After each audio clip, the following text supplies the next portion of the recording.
খেলাটা তো মিডিয়ার খেলা, সেক্ষেত্রে আমার মনে হয় জুডে বেলিংহাম আগানো থাকবে। লেভারকুসেন বনাম রিয়াল মাদ্রিদ খেলাটা হয়ে যায় আসলে 90 মিনিটের পরই হয়তো আমরা খেলাটা দেখবো। Guardiola was lying in the field, মানে ও শুয়েই পড়ছে।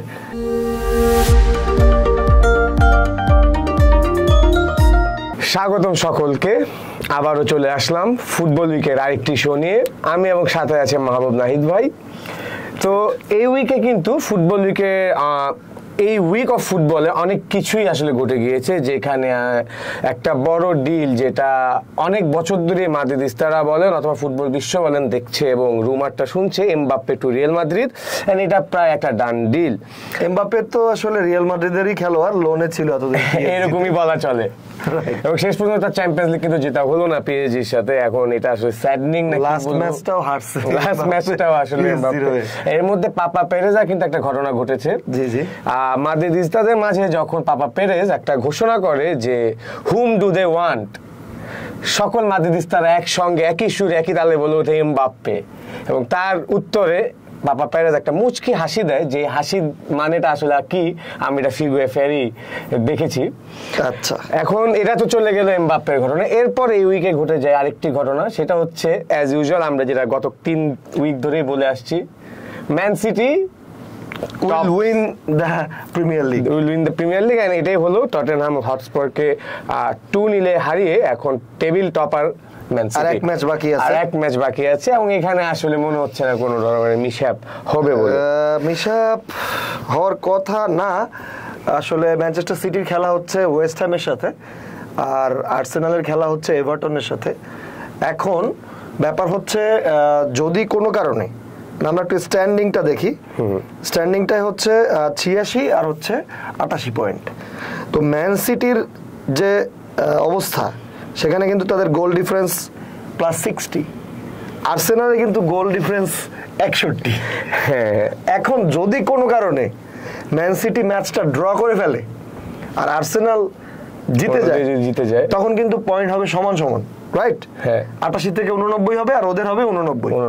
তার মানে ম্যান সিটির এই ম্যাচটা ড্র করলেও হবে না, জিততেই হবে, মাস্ট উইন ম্যাচ। আর আর্সেনাল তো এমনি মাস্ট উইন, তারা তো হেরে গেলে দাঁড়িয়েছে মাস্ট উইন হয়ে, ড্র করলে চলবে না। আবার যদি এমন হয় যে আর্সেনাল হেরে গেছে, রাইট, আর্সেনাল হেরে গেছে, তাহলে ম্যান সিটি হেরে গেলেও সমস্যা নেই, না ওটা কোনো প্রবলেম, আবার ড্র করলেও সমস্যা হবে না। অর্থাৎ মানে 70% ম্যান সিটির হাতে আছে। সো এবার মানে প্রিমিয়ার লিগের ব্যাটেলে লাস্ট ম্যাচটাই আসলে খুব মুখ্য এবং মাস্ট উইন। এবং আমার এখানে পিটার ড্রুরির একটা ডায়লগ মনে পড়ছে, সেটা হচ্ছে man city loves the final day sensation. একদম তখন হয়তো সার্জিও আগুয়েরোর কথা পরে আমরা ওই যে ইয়ারটা দেখলাম, তোমার হচ্ছে অ্যাস্টন ভিলার সাথে যে ঘটনাটা ঘটলো, 2-0 গোলে পিছিয়ে থেকে পরে 3 গোল, গুন্ডোগানের 2 গোল আর বোধহয় কেভিন ডি ব্রুইনে একটা গোল দিছিল, তো সেই যে লিগটা জিতলো, ওই একইভাবে আবারও আমরা হয়তোবা একটা চমৎকার একটা খেলা দেখতে যাচ্ছি লাস্ট ডে। অন্যান্য সব লিগে তো আসলে টাইটেল ডিসাইসিভ হয়ে গেছে অলরেডি, বাট প্রিমিয়ার লিগটা এখনো শেষ দিনের জন্য। আমরা তো লাস্ট উইকেই বললাম আসলে যে ম্যাক্সিমাম মেজর লিগস এর আসলে title decider done, right, only the greatest league. কেন গ্রেটেস্ট লিগ আসলে এটা খেলা দেখলেই বোঝা যায়, রাইট। তো ভাই এবার যদি আমরা চলে যাই আমাদের এই উইকের most probably this is the biggest story, and that is the story, একটা ড্রিম স্টোরি, মানে না একটা ড্রামা, ওয়ার্ল্ড রেকর্ড, রাইট, যেটা করেছে বায়ার লেভারকুসেন। জাভি আলোনসো 50টা ম্যাচ আনবিটেন থেকে সিজন পার করছে, এবং তারা দ্বার প্রান্তে আছে একটা আনবিটেন ট্রেবল জেতার, যেখানে মাত্র 2টো ম্যাচ বাকি আছে, জার্মান সুপার কাপ এবং হচ্ছে ইউরোপা কাপের ফাইনাল। আটালান্টার সাথে খেলা, তো আমার মনে হয় ইউরোপা লিগ এবার লিভারকুসেনই জিতবে, আমারও তাই মনে হচ্ছে। এবং লাস্টের 2 ম্যাচে কিন্তু তারা লাস্টের ম্যাচে 5-0 গোলে কিন্তু হারিয়েছে ওরা ভিএফএল টিমটাকে। জি জি, সো আমার মনে হয় treble unbeaten treble already record ভেঙে ফেলেছেই। আপনার বায়ার্ন মিউনিকের 11 বছরের রান ভেঙে দিল, বুন্ডেসলিগার হাইয়েস্ট আনবিটেন স্ট্রিক ভাঙলো, ওয়ার্ল্ড রেকর্ড ভাঙলো, এখন ওয়ার্ল্ড রেকর্ড একটা ট্রেবল নিতে যাচ্ছে। সব ভাঙার এক অসম্ভব মানে সুন্দর দারুণ এক যাত্রা, এ যেন মানে স্বর্গ, মানে হচ্ছে একটা সিনেমা। হ্যাঁ, একদম এভারেস্টের চূড়ায় উঠে গিয়ে বায়ার লেভারকুসেনের পতাকাটা যেন পথ করে উড়াচ্ছে বা জাভি আলোনসো, আমরা হয়তো সেটাই দেখতে পাচ্ছি। এবং এই টিমের কারিগর কিন্তু আসলে এই টিমের চিত্র পাল্টে দেওয়ার কারিগরটা কিন্তু জাভি আলোনসো, অবশ্যই, এটা অবশ্যই বলতে হবে। এবং যে মেন্টালিটি সে নিয়ে আসছে আসলে এই প্লেয়ারদের মধ্যে, কারণ আমি শুধু ভাবি যদি চ্যাম্পিয়ন্স লিগের পর আসলে একটা খেলা হয় যেটা হচ্ছে সুপার কাপ, এখানে চ্যাম্পিয়ন্স লিগের উইনার আর হচ্ছে ইউরোপা উইনার, যে লেভারকুসেন বনাম রিয়াল মাদ্রিদ খেলাটা হয়ে যায়, আসলে 90 মিনিটের পরই হয়তো আমরা খেলাটা দেখবো। দেখা গেল যে ওরা সবাই বসে আছে, ঘুমাচ্ছে, মাঠে বসে বসে ঘুমাচ্ছে, খেলা শুরু হবে 90 মিনিটস, লেটস স্টার্ট, এবং রেফারিও তখনই এন্ট্রি নিল, রাইট, হতেই পারে। এটা আমাদের এখন দ্বার প্রান্তে। এরপর কি মনে হচ্ছে ব্যালন ডিওর রেস? এটা একটা খুব চরম সমীকরণ, যেখানে আমরা হতে পারে এই এরার নতুন এক রাইভালরি বা নতুন কিছু উইনারকে আমরা হয়তো পেতে পারি, হয়তো যেখানে চ্যাম্পিয়ন্স লিগের সেমিফাইনালে ব্যাক টু ব্যাক দুটো প্লেয়ার অফ দ্য সিজন নিয়ে এবং ইভেন লা লিগাতেও পারফর্ম করতে করতে এই বছর হয়তো বা ভিনিসিয়াস জুনিয়র তার ক্যারিয়ারের বেস্ট স্ট্যাট প্রডিউস করেছে। এবং শুধু তাই নয়, যদি চ্যাম্পিয়ন্স লিগ ফাইনালটা জিতে যায়, he is leading the race right now. মনে হয় কি যে খেলাটা তো মিডিয়ার খেলা, সেক্ষেত্রে আমার মনে হয় জুড বেলিংহাম আগানো থাকবে। Jude Bellingham is very near by second in the race. আগানো থাকবে কেন? মানে ইউরোপের মিডিয়া তো বেশি, তো আমার মনে হয় যে ভোটের ক্ষেত্রে দেখা যাবে যে বেলিংহাম এগিয়ে যাবে।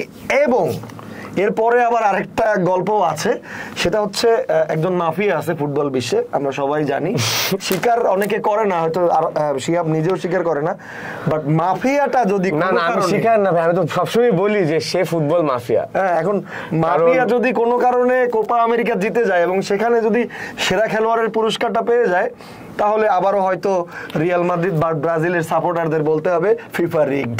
কিন্তু ভাই এই ব্যালন ডিওরের মানে কি, যে ব্যালন ডিওরের কোনো পারফরম্যান্স নেই? আসলে ব্যালন ডিওরের মতো বা এই ফিফা বেস্টের মতো যেসব পুরস্কার আছে, এইসব পুরস্কারদের না নিজেদেরকে আসলে সফল প্রমাণ করার জন্য পুরস্কারের মেসির হাতে উঠতে, ওইটা ঠিক আছে। কিন্তু ভাই আমার মনে হয় যদি কোনো মানে যেগুলো পার্সোনাল কাপস বা পার্সোনাল অ্যাচিভমেন্টের উপর বেস করে, মেসি পার্সোনালি তো ভালো খেলেছে, 23-24 কিন্তু তার কোনো পারফরম্যান্স আসলে নেই, তো ভালোই খেলছে। ইন্টার মায়ামির পারফরম্যান্স, এটা সাকিবের কথা বলতে হয়, জিম্বাবুয়ের সাথে খেলে যদি পারফরম্যান্স বিচার করি তাহলে কিন্তু ভাই ওয়ার্ল্ড কাপে গিয়ে ভালো করতে পারবো না। হয়তো মেসি কোপা আমেরিকার জন্য এমন কোন খেলা জমিয়ে রাখছে যে খেলা দেখে পূর্বের সবকিছু ভুলে যাবে সবাই, সেটা হয়তো দেখলেই বোঝা যাবে, সেটা কোপায় দেখলেই বোঝা যাবে। লাস্ট সবগুলো মানে ম্যাক্সিমাম আমি যদি বলি 15 কোপা আমেরিকার player of the tournament Messi হয়েছে, 16 কোপা আমেরিকার player of the tournament Messi হয়েছিল, বাট মেসি ওই পুরস্কারটা নিবে না বিদায় তখন ইয়াকে আলেক্সিস সানচেজকে দেওয়া হয়। 19 কোপা আমেরিকা ওখানে পায় নাই মেসি, আবার 21 কোপা আমেরিকা কিন্তু player of the tournament Messi হয়েছে। সো কোপা আমেরিকা আবার একটা পেয়ে যায়, কোপা আমেরিকা এটা। কিন্তু আমার কথা হচ্ছে কোপা শুধু কোপার উপর যদি মানে বেস করে একটা ব্যালন ডিওর দিয়ে দেয়, এই বছরকে বছর পারফর্ম করলো, এটা ইন্টারন্যাশনাল ট্রফি, তো এটা একটা ব্যাপার আছে। এবং এটা যদি আরেকটা দিক তুমি দেখো, বাই এনি চান্স যদি ইংল্যান্ড ইউরো জেতে বা ব্রাজিল যদি তোমার হচ্ছে কোপা জেতে, তখন কিন্তু আবার তোমার বেলিংহাম আর ভিনিসিয়াসের যে কম্পিটিশনটা ওইটা আরো প্রবল হয়ে যাবে। না, প্রবল হবে না, আমি বলবো যে জিতবে তার শিওর হয়ে যাবে। হ্যাঁ, কিন্তু ওদের দুজনেই তো পারফরম্যান্স আছে, বাট মেসিরটা তো পারফরম্যান্স নেই এখন। যদি আমরা কিন্তু মেজর লিগ বলি, যেহেতু ইন্টারন্যাশনাল টুর্নামেন্ট, তো ইন্টারন্যাশনাল টুর্নামেন্টের উপরে আসলে অনেক কিছু ডিপেন্ড করে। এটা অবশ্যই মানতে হবে, কোপা ফিফা এগুলো অনেক বেশি ম্যাটার করে। ভিনির সুযোগটা বেশি, কারণ আমি ইংল্যান্ডকে কোনোভাবেই কোপা ইউরোর চ্যাম্পিয়ন টিমের কাতারে রাখতে চাই না, বাট ব্রাজিলের দে হ্যাভ চান্স, তাদের চান্স আছে। আমার মনে হয় দেখা যাক কোপার পরে কি হয়, বাট যদি এখন এই পর্যন্ত আমরা আমি মনে করি যে Vinicius by performance and Jude Bellingham by media support. কিন্তু অন্যদিক দিয়ে কিন্তু একজন উকি মারছে, ফ্রেঞ্চ প্লেয়ার অফ দ্য ইয়ারের অ্যাওয়ার্ড নিয়ে কিন্তু এমবাপ্পে তো কিছুই পায় নাই এরকম, তো এর জন্য আমার মনে হয় এটা সান্ত্বনা পুরস্কার তার জন্য, French player of the year হবে না। ব্যালন ডিওর আসলে এমবাপ্পে বেশ পিছিয়ে পড়েছে এই রেসে। তারপর যদি চলে যাই ভাই, আর্জেন্টিনার তো অনেক তারকা অনেক ভালো খেলছে ওয়ার্ল্ড কাপের পর থেকে, কিন্তু এর মধ্যে একজন তারকা এমি মার্টিনেজ, সে কিন্তু আরেকটি রেকর্ড ভেঙে দিয়েছে, কিন্তু এটা হতে পারে নেগেটিভ একটি রেকর্ড। প্রিমিয়ার লিগের তৃতীয়তম ওন গোল করে ফেলেছে এবং প্রিমিয়ার লিগের প্রথম গোলকিপার হিসেবে সে আসলে এই রেকর্ডটি করে।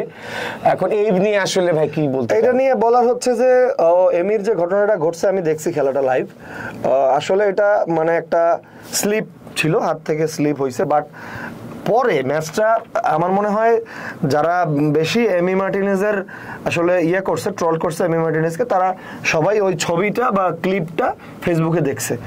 বাট তুমি যদি পুরো খেলাটা দেখে থাকতা, তারপরে ওই ম্যাচে দুইজন গোলকিপার এলিসন বেকার আর এমি মার্টিনেজের মধ্যে তার চেয়ে তার রেটিং বেশি ছিল এবং দারুণ 3টা সেভ করছে, একদম নিশ্চিত গোল। মানুষ ওইটা আমি বলছি, বাট এই যে রেকর্ডটা যে ক্রিয়েট করলো প্রিমিয়ার লিগের এক সিজনে, রেকর্ড তো তার মানে রেকর্ড মানুষ মানেই রেকর্ড।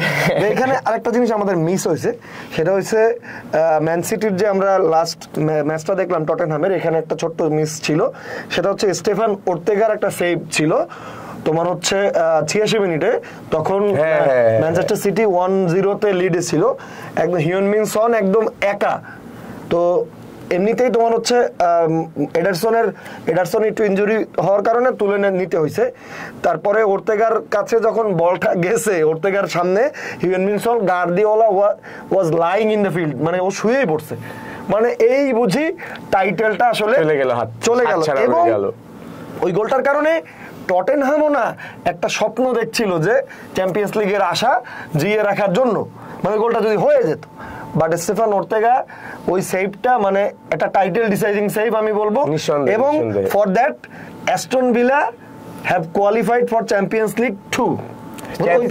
ওই কারণে, কারণ টটেনহাম ম্যাচটা হারার কারণে এখন অ্যাস্টন ভিলা আর হচ্ছে টটেনহামের পয়েন্ট ডিফারেন্স 4-এর বেশি হয়ে গেছে। এই কারণে আর লাস্ট ম্যাচে জিতলেও টটেনহাম আর হচ্ছে অ্যাস্টন ভিলা হারলেও আর সুযোগ নাই। এই কারণে অ্যাস্টন ভিলা 42 বছর পরে চ্যাম্পিয়ন্স লিগ খেলতেছে এবং that was said by Emi Martinez in the last season. Emi Martinez বলছিল যে আমি আমার দলকে চ্যাম্পিয়ন্স লিগ খেলাইতে চাই। দ্যাট ইজ ঠিক আছে ভাই, good and bad both sides. এখন ভাই চলে যাই কনফারেন্স লিগে। কনফারেন্স লিগের ব্যাপারটা নিয়ে যদি কিছু, কনফারেন্স লিগ আর হচ্ছে ইউরোপা লিগ সবগুলোরই তো ফাইনাল আসলে ডিসাইডিং হয়ে গেছে। এখানে অলিম্পিয়াকোস আর ফিওরেন্টিনা উঠছে। আসলে দেখা যায় কি এই ম্যাচটা মানে ইউরোপা লিগ নিয়েও মোটামুটি আমেজ থাকবে বিকজ অফ বায়ার লেভারকুসেন। নিঃসন্দেহে, যদিও আতালান্টা ওদের কাছে একটু দুর্বল দল হয়ে যাচ্ছে আমার কাছে মনে হচ্ছে, according to the records. But আমার মনে হয় না কনফারেন্স লিগ এখন এমনিতেই সামনে চ্যাম্পিয়ন্স লিগের final, T20 world cup, Copa, euro, এর মধ্যে কনফারেন্স লিগ আসলে মনে হয় না কেউ দেখবে। বাট তারপরও অলিম্পিয়াকোস এবং ফিওরেন্টিনা উঠছে। আমার কাছে অলিম্পিয়াকোসের চেয়ে আমার কাছে ফিওরেন্টিনাকে আমি একটু এগিয়ে রাখতে চাই। আমার কাছে মনে হয় যে Fiorentina they are better than Olympiacos. But situation সাইজ আমার মনে হয় যে এটা আমরা প্রি ম্যাচ একটা অ্যানালাইসিস করতে পারি। সেটা প্রি ম্যাচ অ্যানালাইসিস আমার মনে হয় এটা দর্শকদের জন্য আমরা 3টা ফাইনালেরই, Champions League final, Europa League final এবং কনফারেন্স লিগ ফাইনাল, 3টা ফাইনালেরই আমরা একটা প্রি অ্যানালাইসিস করব, অ্যানালাইসিস করতে পারি। এবং খুবই চমৎকার কিছু ঘটনা ঘটেছে এবং বার্সেলোনাও জয় পেয়েছে, রিয়াল মাদ্রিদ জয় পেয়েছে, সবাই জয় পেয়েছে। এই week was a very good week for football. PSG হেরেছে এবং আমার মনে হয় যে যদি মোমেন্ট অফ দ্য উইক বা হচ্ছে প্লেয়ার অফ দ্য উইক বা এই ধরনের কিছু যদি আমাকে বলতে বলা হয়, তাহলে আমি বলবো একদম শিওরলি স্টেফান ওর্তেগা। একটা সেভের জন্য ভাই, একটা টাইটেল ডিসাইডিং সেভ ভাই। আমি তো আগেই তো তোমাকে একটা কথা বলছি যে বাচ্চা জন্ম দেওয়ার জন্য এক রাতি যথেষ্ট। এবং ফর দ্যাট আমার মনে হয় মোমেন্ট অফ দ্য উইক ছিল স্টেফান ওর্তেগার ওই সেভটা এবং the reaction of Guardiola too, কারণ যেভাবে সে শুয়ে পড়ছিল মাটিতে, ওইটা ঠিক আছে, ওটা হতেই পারে। সো এই বলে আজকের এই ফুটবল উইক শেষ করছি। আমি আছি শিহাবুদ্দিন চৌধুরী, মাহবুব নাহিদ আছি। আবারও দেখা হবে সামনের সপ্তাহে, ভালো থাকবেন, ধন্যবাদ।